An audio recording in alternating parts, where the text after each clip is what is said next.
Hi, thank you so much for joining me today. Today we're going to be talking about off-grid solutions for beginners for your essential needs.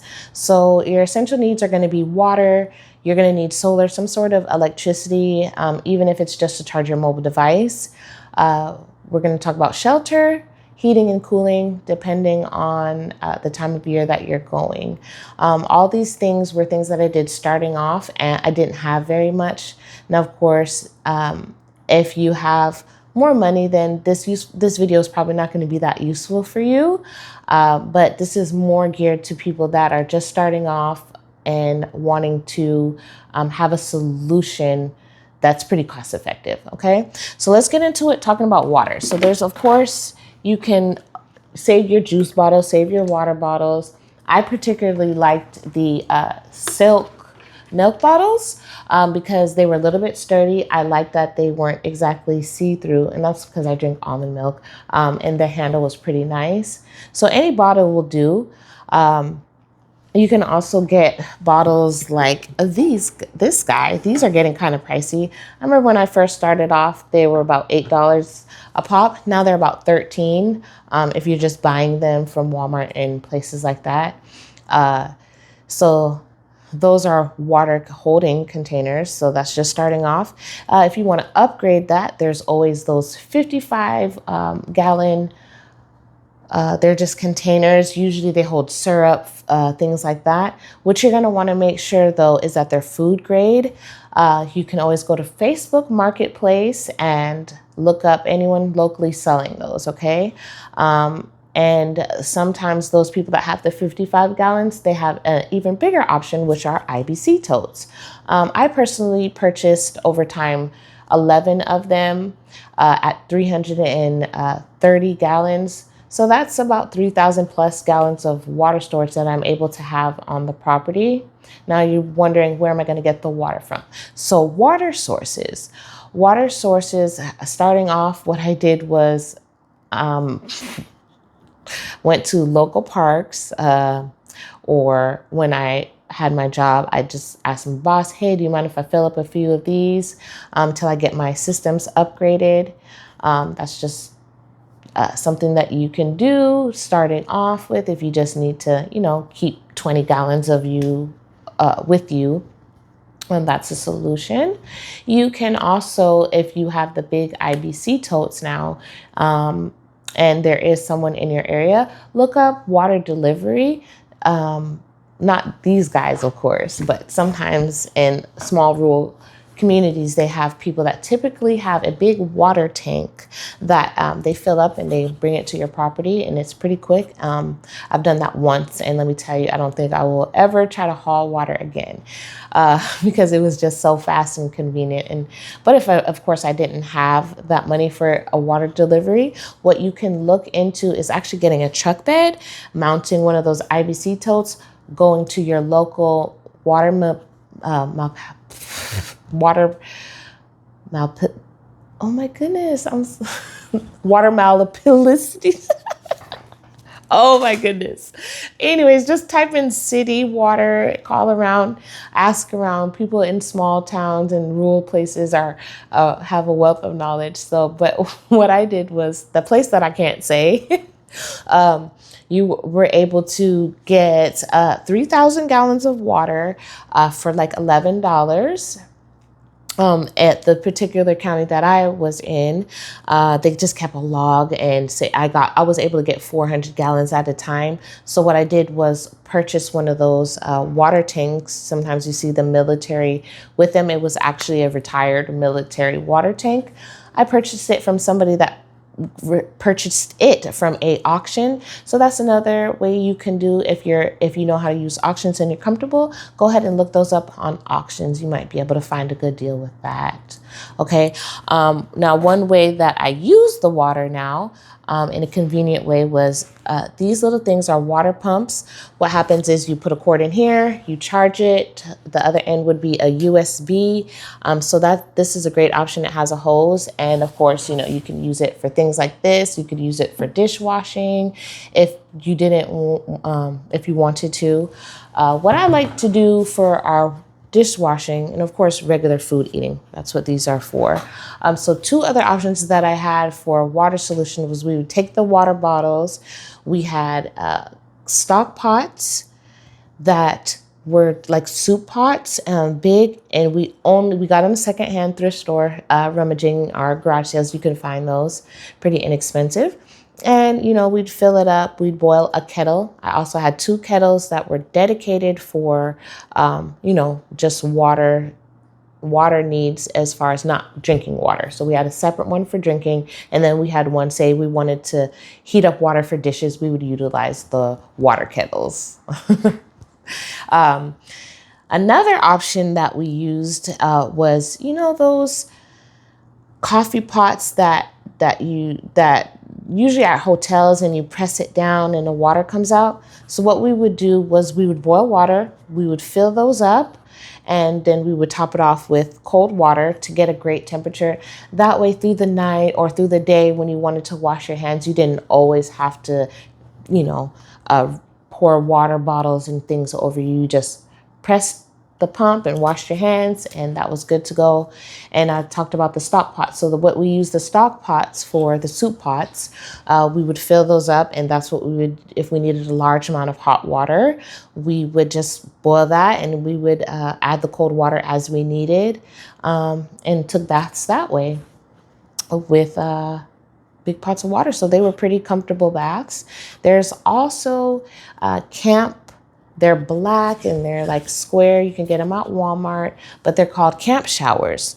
That was another solution that we used to shower before I thought of the other things. And I'm telling you, when you go off grid, you will just use what's around you and you will just come up with things, right? Because you have no choice. But if you're going out and you're in the planning stages, consider some of these options as far as for water. I think I covered pretty much everything that I wanted to about water. Let's move on to solar. So solar, what I did when we first started was went to Harbor Freight, and I was able to purchase a kit that has 425 watts. It comes with a charge controller. It comes with two amazing light bulbs. Those are bright and they lit our RV up. No problem. We put one on one end and the cords are very long. So I really liked that about that kit. It also has space for USB charging of things. So we could charge our phones from there. We utilized a lot of USB appliances, whether that be USB lights, USB, again, like that water pump that I showed you, USB just cords for anything really. If you have an option to get things USB, I would go that route. And then after some time, we did get more solar panels, and we just went to a secondhand place. So we got some out of Phoenix. We went to not Signature Solar. I don't quite remember what the name of it, but I mean, you could just look it up for wherever you are, and you can buy used solar panels, though they won't give you the same output that it is rated for because they are used. But we purchased some pretty good ones for under $100 that still put off about 150 watts, especially with direct sun. And what we used, the solar panels, you have to connect them to something. What we did was get a solar generator. We got the Delta 2. And though I think they're about 1,800 watts. And so if you're thinking, well, I don't know how much I could do with 1,800 watts, what we were able to use, we were able to watch TV. We just ran like an extension cord with a box, so we could run TV, lamps. Again, any of those USB lights, we were able to charge our phones throughout the night. And it also, surprisingly enough, ran our fridge. So if you have an eco-friendly refrigerator, now mind you, we upgraded to this. We started off with a cooler, so but we upgraded to the fridge. But the EcoFlow was able to handle that and keep our food cold all night. Sometimes, if it didn't get a good charge, we did have to unplug the fridge at night. But that was a very rare occurrence. More than likely, it kind of drained the battery are the solar generators, what it's called.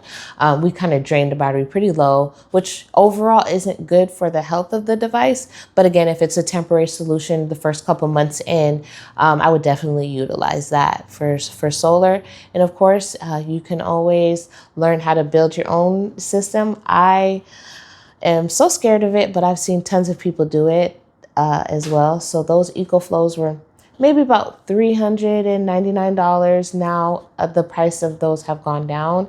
They're more pricey. That's just, I think, the starting. And of course, you can get one of those solar panels. And again, if you're considering the Harbor Freight kit, it does not come with a battery. You will have to purchase a separate battery for that 12-volt battery. Okay. Again, as far as lighting goes, for nighttime, you want to really look into maybe getting those strip lights that are battery operated, but instead of just getting regular batteries, which I always got mine from Harbor Freight. They come in a big pack and they're pretty affordable.